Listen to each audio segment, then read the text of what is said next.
여러분 안녕하십니까? 지금 계속 강의를 찍고 있는데 이번에 이제 강의는 2차시입니다. 2차시 강의에는 앞에서 하던 얘기와는 다르게 이제 제가 강의에서 항상 인트로덕션, 그러니까 처음에 그와 같이 이제 여러분들한테 제 강의를 듣기 위해서 어떤 그냥 사전적 지식이라고 할 수 있습니다. 이런 지식을 그렇게 얘기하는 것들을 기본이죠. 가장 알아야 될 기본을 이제 얘기하는 건데, 세 가지 관점에서 이제 그 얘기를 할 건데, 전체 강의 주제, 이번 1차 시의 강의 주제는 정말 인간이란 무엇인가, 이 부분을 갖고 이제 얘기를 하려고 합니다. 실제로 이제 인간이란 무엇인가, 이제 이 문제는 정말 그게 아무것도 아닌 것 같습니다. 그러니까 생각해보면 여러분들도 다 인간이란 무엇인지 모르는 사람은 없을 것입니다. 다 여러분들 알고 계신데, 실제로 제일 중요한 부분은 정말로 인간에 대한 본질, 그런 것들을 잘 이해하셔야 한다는 겁니다. 대학 다니고 이게 이제 여유가 좀 있을 때, 그리고 한참 이제 살아가야 될 초기 단계, 그러니까 전반부 단계에서는 이런 고민을 대학 다닐 때 한 번쯤은 꼭 하셔야 된다 하는 겁니다.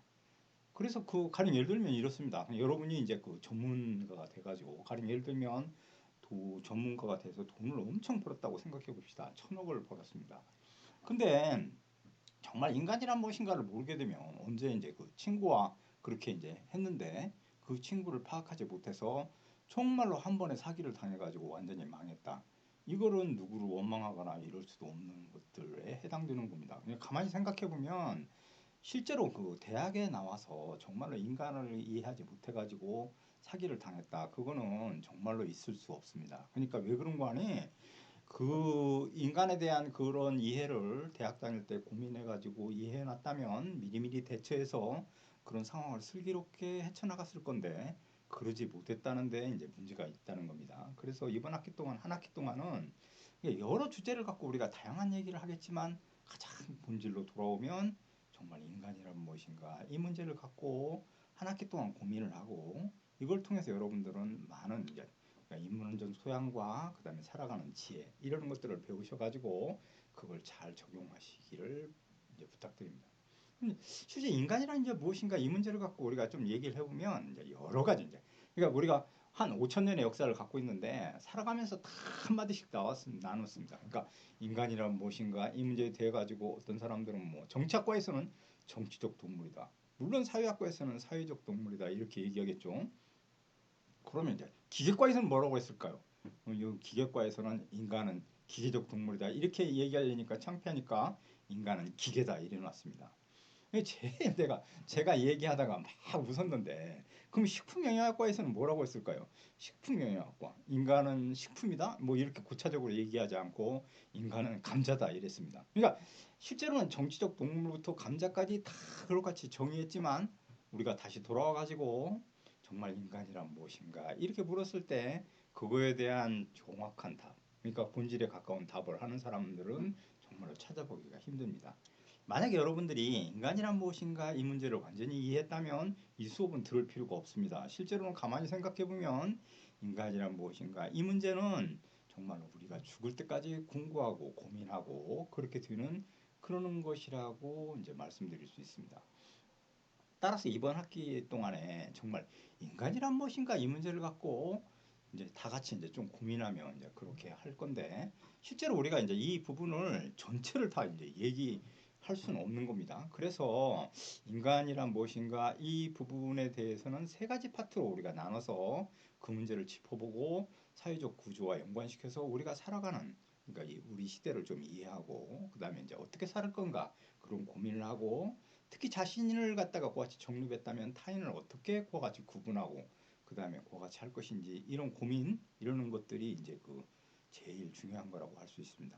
우리가 살아가는 이 시스템은 캐피탈리즘, 즉 자본주의 시스템인데, 이 자본주의 시스템에서 가장 결정적인 거, 그런 것들에 관해서 한번 얘기해보고, 두 번째는 마르크스, 그러니까 이제 사회주의 그 관점에서 그 인간을 어떻게 이해하는지 그 부분을 좀 설명해보고, 세 번째 문제는 아주 민감한 문제인데, 이게 이제 프로이드, 그러니까 성에 관한 그런 얘기들입니다. 그래서 실제로 이제 성 문제를 요즘에 꺼내기는 정말 어려운데, 저 학문적으로 그렇게 이제 얘기할 거니까 그 부분에서는 이제 오해가 없으리라고 생각하고, 가능하면 여러분들한테 그게 이제 좀 피해 의식을 갖는다거나 그다음에 문제, 이제 성희롱 이런 문제가 된다면 그런 문제를 피하고 그런 문제는 언급하지 않으려고 노력하는 중입니다. 그래서 세 가지 파트에 나눠서 진짜 인간이란 무엇인가 이렇게 이제 그 얘기해 볼 생각입니다. 첫 번째로 우리가 자본주의자. 그러니까 이제 이 자본주의 사회에서 그 인간의 이데올로기 그것 중에 자유 이 부분에 대해서 이제 그런 것들을 정립한 사람은 막스 웨버라는 그와 같은 학자인데 이 사람은 인간에서 가장 중요한 건 어떤 거냐 이렇게 묻는다면 그것이 바로 자유다 이렇게 얘기하는 사람입니다. 그러니까 자유가 제일 중요하다. 가만히 생각해 보면 우리가 이 세상을 왜 사느냐, 인간이 왜 사느냐 이렇게 묻는다면 가장 그와 같이 그 궁극적인 것들은 실제로 사회적 지위나 명예, 그 다음에 이런 자유 이러는 것 때문에 살아가는 존재다 이렇게 얘기하는 겁니다. 근데 이 자유는 가만히 생각해 보면 자본주의의 핵심인 건데 이게 이제 그 간단하게 얘기하면 경쟁입니다. 경쟁. 경쟁을 통해서 그 경쟁 관계를 그와 같이 이루어 가지고 그렇게 이제 그와 같은 것들을 만들어 가는데 경쟁을 통해 가지고 사회 생산성을 이끌어내고 효율성을 높이고 그렇게 되기 때문에 전체가 그와 같이 그 잘 산다 이렇게 이제 얘기가 되는 겁니다. 그래서 시장의 원리에 따라서 수요와 공급이 결정되고 그것에 따라서 효율성이 높아지는 사회. 그러니까 자본주의는 그 여러 가지에서 사회적인 총체적인 생산량과 그다음에 대량 생산 여러 가지 생각해 보면 가장 효율적인 방법이라고도 얘기해 볼 수 있습니다. 그래서 여기는 이제 효율적이고 가장 장점인 것들은 다 이미 이제 그 여러분들 고등학교 과정까지 다 배우셨기 때문에 그것보다는 여러분들이 이제 들어보지 못한 그런 여러 가지 얘기들을 통해서 그런 것들을 한번 정리해 보고 그런 시각에서 다른 각도에서 그러면 자본주의라는 것들을 이해해 볼 수 있지 않나 이제 이런 생각을 갖고 그런 것들에 대해서도 얘기해 볼 생각입니다. 그 이 사회에서는 가만히 생각해 보면 제가 이제 그런 얘기를 하기는 좀 그렇지만 우리나라는 정말로 가만히 생각해 보면 이 사람들이 돈을 벌게 되면 대부분 뭘 하는 걸까 이제 그런 생각을 하게 됩니다.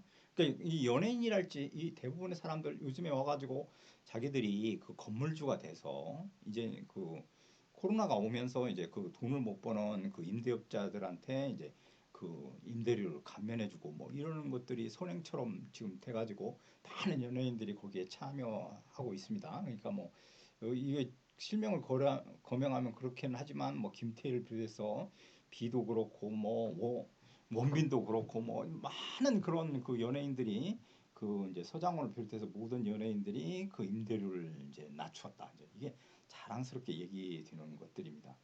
물론 이제 그 부분 중에서는 우리가 이제 그걸 인정합니다. 그러니까 인정을 하는데 생각을 해보면 가령 이제 어떤 그 농구를 예를 들면 이 농구로 해서 돈을 많이 벌어가지고 이제 그 빌딩을 사는 건 그건 이제 괜찮습니다. 그러니까 그럴 수도 있습니다. 그렇지만 그 농구를 했던 그런 재능과 그러는 것들은 사회적으로 환원을 해야 되는 겁니다. 가령 예를 들면 농구를 한 사람들은 그런 재능을 이용해서 돈을 벌었었는데 그게 이제 농구 코치를 한다거나 농구에 관련된 사업을 한다거나 이렇게 해가지고 자기 능력을 더더욱 개발시켜서 나가야 된다는 겁니다. 근데 우리 사회는 가만히 들여다보면 그냥 연예인도 그렇고 그렇게 해서 건물 하나 딱 사놓으면 그거는 이제 아무 일도 하지 않고 그렇게 해도 아무런 부담이 없는 그런 사회가 됐다는 겁니다. 그게 제가 이제 10년 전에 그 신월동에 그 6층짜리 건물을 가진 사람 얘기를 듣고서 깜짝 놀랐는데 그 사람은 6층의 그 건물에서 한 달에 임대료가 3천만 원씩 나온다는 겁니다. 3천만 원씩. 그럼 한 달에 임대료가 3천만 원씩 나오면 가만히 생각해 보면 한 달에 3천만 원이 들어오는데 일할 필요가 없는 겁니다. 그러니까 일할 필요. 그러면 우리가 한번 강남대로를 한번 달려보십시오. 거기에 그 많은 건물들이 있는데 그 건물주들은 정말 어떨까 하는 겁니다. 그 건물주들 아무 일할 필요가 없게 되는 겁니다. 그러니까 여러분도 마찬가지입니다. 여러분 중에 건물이 있는 사람들은 대학에 굳이 나와서 다닐 필요가 없게 되는 겁니다. 왜 대학에 나와서 다닙니까? 살아가는데 아무런 그랬던 것들이 없는데 그러니까 이 부분이 건물만 있으면 정말로 잘 사는 그런 시스템의 사회가 됐고 이것이 저는 문제다 이제 이렇게 생각합니다. 그러니까 가령 예를 들면 이게 왜 나쁘냐? 나쁘다고는 할 수 없지만 그게 문제가 있다는 겁니다. 그게 왜 문제가 있는 거 아니? 실제로는 우리가 피케티가 얘기하는 세습 자본주의 그 관점에서 들여다보면 노동에서 돈을 버는 것보다는 그걸 갖다 투기하거나 그다음에 이제 뭐 그러는 그러니까 이제 투기하는 그러니까 투자를 하거나 이러는 것이 훨씬 더 이제 잘 살게 만드는 그러니까 그것이 훨씬 더 돈을 많이 벌게 하는 쉽게 얘기해보면 그런 사회로 이제 우리가 진입했고 그러는 것들이 어느 정도 차단되어야만 한다. 그러니까 가령 예를 들면 실제로 이제 미국 사회나 그냥 합리적인 그 자본주의를 추구하는 유럽 사회 이런 데를 살펴보면 실제로는 거기 있는 많은 사람들은 그렇게 건물을 살려고 그렇게 하지 않는다는 겁니다. 왜 그럴까 하는 겁니다. 그거는 이제 이런 방식으로 설명해 낼 수 있습니다. 제가 그 미국 사회에서 이제 그런 강의를 들었는데 거기 중에 이제 카네기나 록펠러라는 미국의 아주 유명한 재벌들이 있지 않습니까? 그런 재벌들은 그 많은 돈을 자식한테 물려주지 않는답니다. 그건 전 너무 그 당시에 깜짝 놀랐습니다. 왜 그거를 자식한테 물려주지 않을까 이런 생각을 했습니다. 그래서 이제 이런 것들을 학생들한테 질문해 보면 여러 가지 얘기를 합니다. 그러니까 뭐 자립심을 키우기 위해서 그렇다, 뭐 독립심을 키우기 위해서 그렇다. 이렇게 이제 간단하게 얘기하는데 실제로 그냥 독립심을 키우는 건 간단합니다. 만약에 우리가 10억을 줘서 사업을 시켰는데 그걸 망하면 이번엔 50억을 주고 50억 갖고 망하면 100억을 주고 100억이 망하면 1000억을 주고 이렇게 해서 끝까지 성공할 때까지 그렇게 하면 독립심은 저절로 생겨나는 겁니다. 그러니까 그 자립심이 그런데 그런 방식을 택하지 않고 그걸 다 같이 사회에다가 환원한다. 그러니까 뭐 이렇게 한다는 겁니다.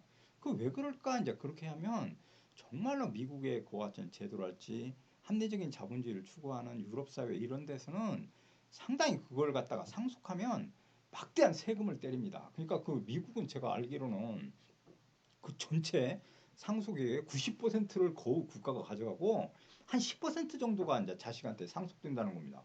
그러니까 그런 합리적인 제도를 만들어 놓으니까 미국은 어떤 거 하니? 그러면 자식한테 그 돈을 물려주는 거 국가가 90%를 세금으로 가져가는데 겨우 10%를 물려주니까 차라리 자기가 벌었던 그 많은 돈들을 사회에다 자기 이름으로 환원하겠다. 그래서 제가 몇 년 전에 들어보니까 워싱턴에서 최고의 갑부가 그 전 재산을 수도 사업국에 줘서 워싱턴에 사는 모든 시민들이 맑은 물을 먹을 수 있게끔 그렇게 만들겠다. 이제 이렇게 이제 했다는 겁니다. 그런 의미에서 보면 우리나라 사회도 세습 자본주의 그러는 시스템으로 가기 전에 전 단계에서 과감하게 직접세를 많이 때려가지고 실제로 그런 부분에서 그러니까 쉽게 얘기해 보면 블랙머니. 그러니까 이제 지하의 그 음성 자금이랄지, 그다음에 이제 상속되는 그런 부를 차단해서 모두가 공정한 경쟁 그런 것들이 돼야 된다. 요즘 이제 공정성이 이제 강조되다 보니까 여러 가지 이렇게 똑같이 달려보자 이제 이게 한국 사회 이제 그 얘긴데 자본주의 논리인데 똑같이 뛰다 보면 우리나라 사회는 이미 50m 앞에서 뛰는 사람들이 많고 1, 2, 3등이 이미 결정 나가지고 뛰어보나 마나 그거는 1, 2, 3등. 회장 아들은 회장이고 의사 아들이 의사고 교수 아들이 교수고 연예인 아들은 다 연예인이 되는 그런 암담한 사회는 정말로 그거는 이제 공정성이 깨트려지는 그러니까 희망이 없는 그런 사회인 겁니다. 따라서 부가 세습되는 걸 적절하게 차단하지 않으면 사회는 공정성 상실하게 될 거고 그 부분이 제일 위험 사회라고 우리가 얘기해 볼 수 있다는 겁니다. 다르게 얘기해 보면 우리가 정치적으로는 자유민주주의 그러니까 이런 걸 시스템을 추구해 가지고 촛불혁명을 일으켜서 정치적으로는 어느 정도 그 성과를 낸 게 사실입니다. 그렇지만 한편으로 생각하면 경제적으로는 어떠느냐? 경제적인 문제에서는 아직도 민주주의가 상당 부분 미흡한 상태고 이제 초보 단계에 있다. 저는 이렇게 이제 이해한다는 겁니다. 그래서 실제로는 그런 부분을 갖다가 해결하지 않으면 한국 사회는 정말로 좀 문제가 있는 그런 시스템의 사회다. 이제 이렇게 생각해 볼 수 있는데 그럼 자유를 갖고 우리가 이제 생각해 보면 이렇게 이제 여러 가지 생각을 해볼 수 있습니다. 그럼 자유란 정말 자유를 갖고 우리가 우리 사회를 그와 같이 얘기해 보면 실제로 한국은 이제 그래픽화 해보면 자유의 양을 그래픽화 해보면 어떤 사람은 자유의 양이 이렇게 많습니다. 자유가 어떤 사람은 이제 그 적고 어떤 사람은 아주 적고 이런 관계로 이제 나타나서 정말로 자유의 양을 그래픽화 해보면 다 자유의 양들이 다르다는 사실을 우리가 알 수 있습니다.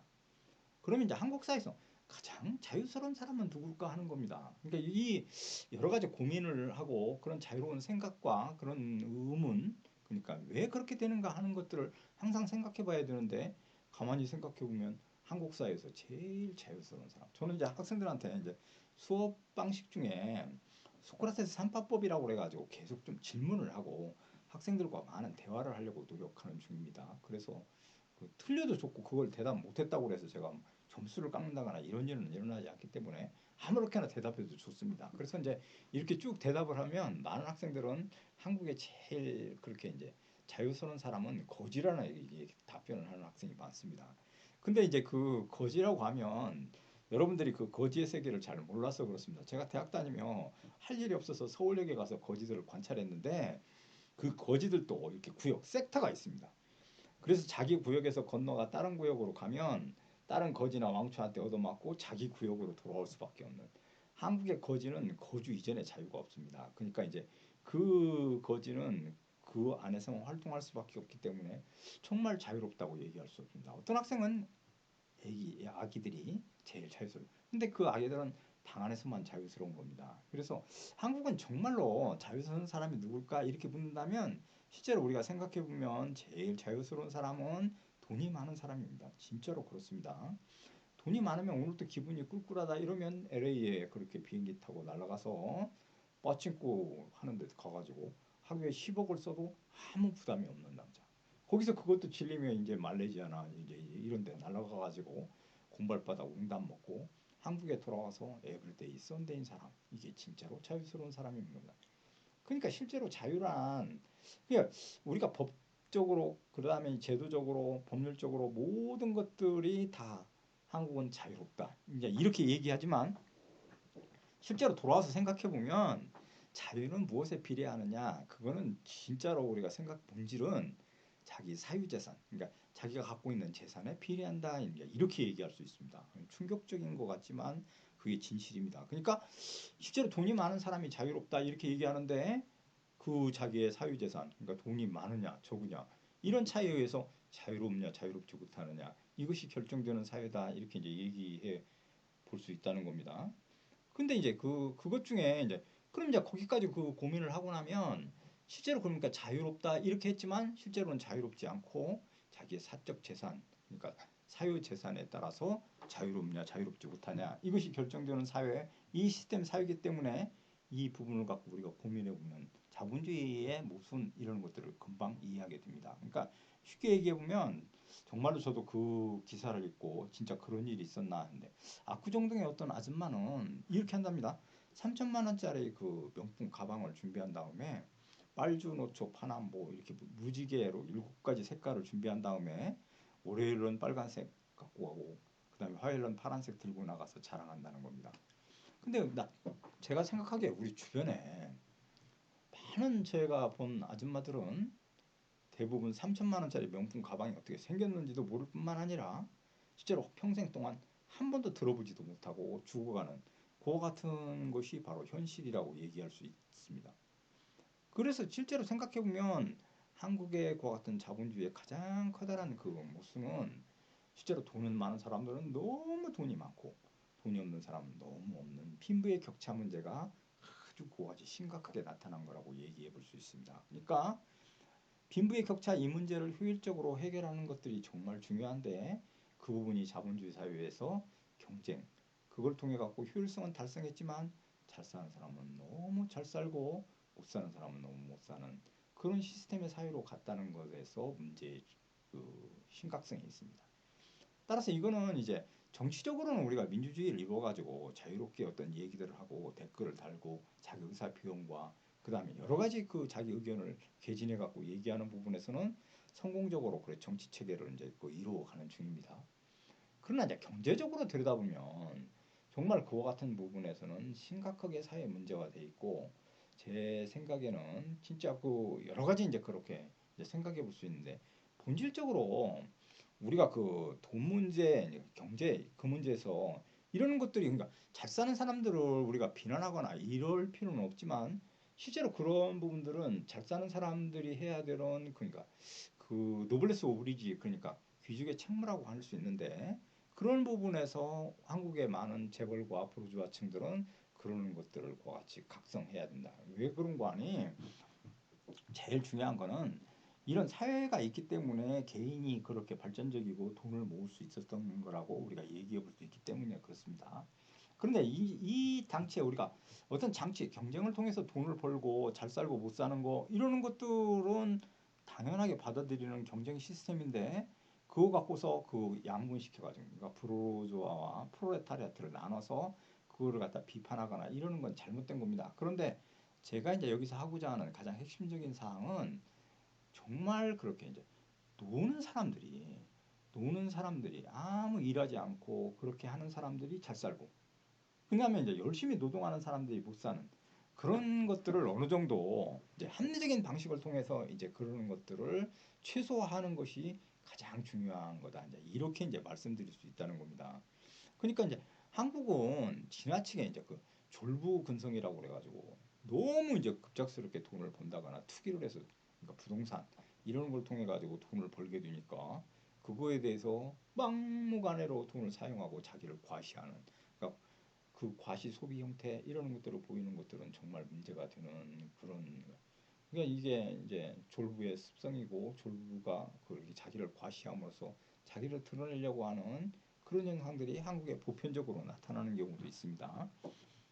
그러니까 그 부분이 이제 잘못됐다는 겁니다. 그래서 실제로는 이제 블랙머니랄지 이렇게 이제 그 좌식계급 앉아서 밥만 먹는 이와 같은 그런 방식을 차단해 가지고 그러는 것들을 효율적으로 관리해서 그렇게 이제 산업화나 이런 데 연결시켜요.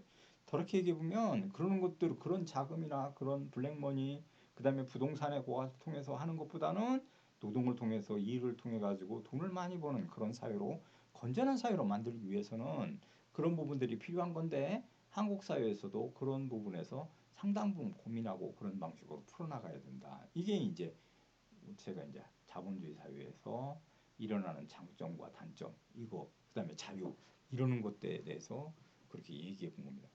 근데 실제로는 우리가 이제 여러 가지 생각을 하는데 그러면 그 우리가 이제 그 약자를 돕고 가난한 과 같은 사람들을 돕고 그렇게 해서 그 사람들과 같이 가야 된다. 이제 이런 논리는 정말 어떤 때는 그게 이제 진짜 그 당연한 것처럼 그렇게 생각할 수도 있지만 한편으로 생각해 보면 제가 학생들한테 그렇게 질문합니다. 학교 다닐 때 공부를 열심히 해서 자기는 이제 그렇게 해서 정말 그 잠자지 않고 노력해 가지고 돈을 벌었는데 어느 날 그 일진이 그렇게 매일 놀고 그것도 하더니 갑자기 와가지고 자기한테 1,000만 원을 빌려달라 이렇게 하면 여러분 어떻습니까? 빌려주겠습니까? 절대로 안 빌려준다고 답합니다. 그와 마찬가지로 실제로 그 공정성 그 부분과 관련시켜서도 그렇고 정말로 노력한 사람들이 잘 사는 그러니까 노력한 사람들은 더 노력해서 더 잘 사는 길을 만들어주고 약자는 그런 최대과 같은 그 효과가 있는 그런 시스템을 만들어가는 것들이 제일 중요한데 그게 이제 롤스가 얘기하는 분배론적인 정의인데 그 부분에 대해서도 우리가 고민을 해가지고 합리적인 자본주의를 만들어 나가야 되는데 제 얘기는 지나치게 그 좌식 계급들이 앉아서 돈만 버는 그런 문제는 상당 부분 우리가 고려해야 된다. 정말 생각해 봐야 된다 하는 겁니다. 자본주의 문제와 이제 정보 사회는 4차 산업과 관련시켜서 조금만 더 설명을 해보면 제일 놀라운 거는 이제는 이제 AI 그러니까 이제 인공지능이랄지 사물과 우리가 경쟁하는 이 시스템 사회에서는 진짜로 그 문제가 심각한 건 이제 앞으로는 그 일자리들이 점점 줄어가지고 할 일이 없게 된다는 겁니다. 그러니까 할 일이 없다는 거. 그러니까 이제 이 전문가층들, 상위계층에 일하는 사람들은 정말로 그같이 그 사람들한테는 진짜 그 필요한 일자리가 주어지지만 보편적인 것을 갖고 지금까지 돈을 벌었던 대부분의 사람들은 할 일이 없어요. 그건 다 인공지능이나 로봇에 의해서 자동화되기 때문에 설 자리가 없게 된다는 겁니다. 그럼 그런 시대에 어떻게 살아남을 것인지 이러는 것들이 고민이고 그것 중에 가장 핵심적인 사항은 이제 두 가지로 나눠지는데 하나는 데이터. 그러니까 누가 데이터를 많이 소유하느냐 이거다고 두 번째는 생명에 관련된 그 두 부분이 앞으로는 돈 벌 수 있는 기회가 많아진다. 이제 이렇게 얘기하는데 실제는 이제 그 틈새에서 그럼 다른 직업을 가진 사람은 어떠느냐? 그 부분이 이제는 무한하게 연구하고 자기 능력을 발현해야만 이제는 잘 살 수 있는 그런 시스템의 사회로 가고 있습니다. 그것이 제일 중요한 거고 그 부분이 이제 우리한테 필요한 거기 때문에 이 대학에서도 그런 거에 소양을 맞춰가지고 자꾸만 그런 부분들을 지금 강조하는 중입니다. 이것이 바로 이제 셀프 리더십이고 자기 능력을 최대화할 수 있는 그런 것과 관련돼 있기 때문에 그렇습니다. 제가 하고자 하는 얘기는 이제 자본주의와 관련시켜서 그 부분을 얘기했는데 이게 이제 제가 이번 2차식 강의까지 그렇게 쭉 말씀드린 것들입니다.